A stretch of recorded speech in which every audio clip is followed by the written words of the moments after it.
What's up, guys, and welcome back to another fantasy football segment here that I'm going to be producing here in week number 3 for the start and sit. This time around is going to be our quarterbacks. Not only is it going to be a start and sit type of thing, I'm also going to talk to you about some players that are on the waiver wires. Of course, the waiver wires already passed here, but there's still a lot of players out there to be picked up coming into this weekend's matchup that some people may have overlooked.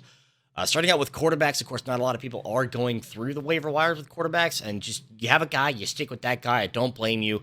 But if you are looking for somebody that is going to be able to be picked up, that is going to start out with Joe Flacco right now. A 4.4% ownership across the leagues for good reason. Zach Wilson is going to be coming back off of his injury, but right now, Joe Flacco is the elite Joe Flacco of old. This is a man throwing the ball 40-plus times a game, is producing fantasy points, and on top of that, if you have people in your league not paying attention that don't know when Zach Wilson is going to be coming back, which theoretically should be next week at the earliest, then you might have some trade bait here sitting on your bench at the very least. So Joe Flacco, one of those players that certainly, if you need a quarterback this weekend, you have one there. You can drop and pick someone up next week on top of that. But this is a player that is flying under the radar right now that I feel like a lot of people should consider putting on their rosters if they don't have a good quarterback. Starting out number 2 is going to be Geno Smith. Only owned in 5% of the leagues, is playing the Atlanta Falcons, which should be self-explanatory enough because it's the Atlanta Falcons, and we all know that nobody can Atlanta like Atlanta can Atlanta. So Geno Smith here in Seattle with DK Metcalf, very sloppy backfield with the mess between Rashad Penny and Kenneth Walker. It's going to be interesting to see what Geno Smith's decision making is going to do, but you get that experimentation against a team like Atlanta. So with 5% ownership, Geno Smith is going to be number 2 on my list. Number 3 is going to be a player that is going to be taking over the number 1 quarterback slot. Of course, well wishes to Trey Lance and recovery for that season-ending ankle injury. But Jimmy G is back in action at the top in San Fran. It's a tough schedule. I think the Niners have a pretty solid list of defenses they're going to be going against for the duration of the season. But if you are in need of a quarterback that might be a good quarterback, not on a great team, of course, and with the mess of injuries on that team already, might be a bit of a riskier pickup, but Jimmy G, like I said, good quarterback, not on a great team, has the potential to actually trend upwards and get San Francisco some life as they progress through this season. And typically, I'm going to stick with players under a 50% ownership rate in leagues, at least on ESPN, but this is the one that I'm going to break the rule for this week, at least, with Trevor Lawrence being owned in 50.7% of leagues. It's a very tough matchup coming up against the LA Chargers. So how Trevor Lawrence takes care of the ball is going to be a big determining factor of the future of the capability of Trevor Lawrence and fantasy especially.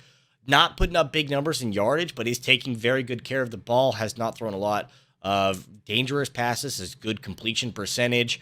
So I think Trevor Lawrence is one of those players that is, even with the low amount of yardage given, has a high yards per average attempt or average on completion. So Trevor Lawrence is one of those players that certainly is there. That is, I think, going to be top 10, top 15, depending on how deep your league is.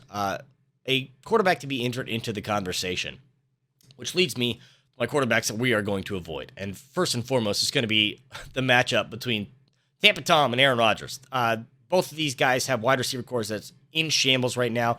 Aaron Rodgers today, Samuel Watkins being ruled out. Still looking for that wide receiver 1 play out of Allen Lazard, Romeo Doubs as well, just not really doing a whole lot. Robert Tonyan even not getting a lot of attention. All of the offense right now is in the backfield between Jones and A.J. Dillon. So Aaron Rodgers, I'm going to stay away from. Tampa Tom, just as bad, if not worse. Mike Evans suspended. Chris Godwin is out. You have Julio Jones. It's going to be a game-time decision.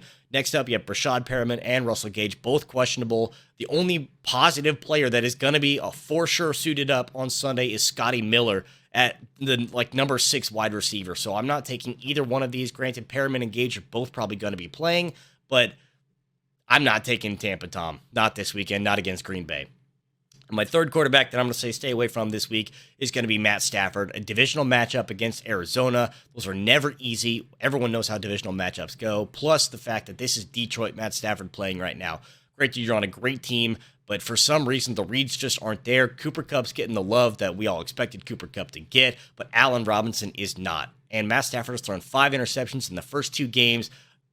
Arizona's defense knows Matt Stafford, knows the Rams. It's just not a good matchup. I'm going to say if you have somewhere else to go this week, find someone else that's not Matt Stafford. That's all I got for the quarterbacks here this week. Of course, I'm going to be releasing videos on running backs and wide receivers and even tight ends here. So if you want to see all of those, make sure to subscribe, turn on the notifications to get notified when I post those videos because they're all coming out here like this weekend. As always, don't forget to like, subscribe, leave a comment on who you agree or disagree. If you think there is another quarterback that I missed out on or someone that you really would like to see avoided in play for the rest of the season, go ahead and let me know. Thanks for watching. I'll see you next time.